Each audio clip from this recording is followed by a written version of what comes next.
16-year-old Jared Suarez was killed in a car crash along US 27 in Nicholasville. This evening, West Jessamine High School opened its doors to help his friends and classmates through this grieving process. WKYT's Alyssa Williams spoke with the district staff to learn more. The students and staff of West Jessamine High School are hurting after 16-year-old Jared Suarez was killed in a car crash Saturday. As many are grieving, those who knew him are reflecting on who he was.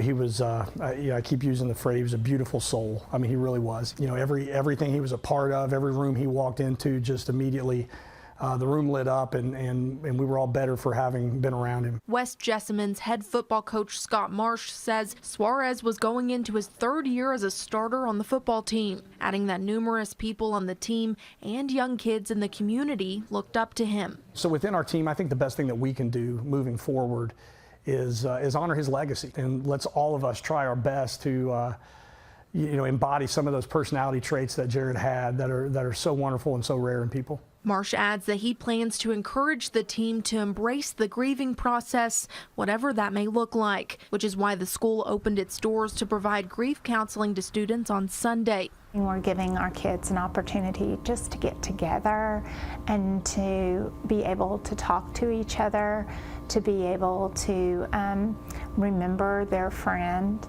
and give them an opportunity to know that there's trusted adults in our building that will always be there for them. Providing support and showing students that it helps to lean on one another when tragedy happens. You know, in unity there's strength, obviously, and there's nothing like a team.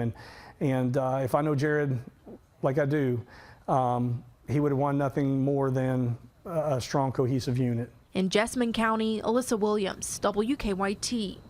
Alyssa, thank you. Students can find additional resources on the school's website and their social media pages. West Jessamine's principal, Brady Thornton, says they will continue providing grief assistance to students throughout the upcoming school year as well.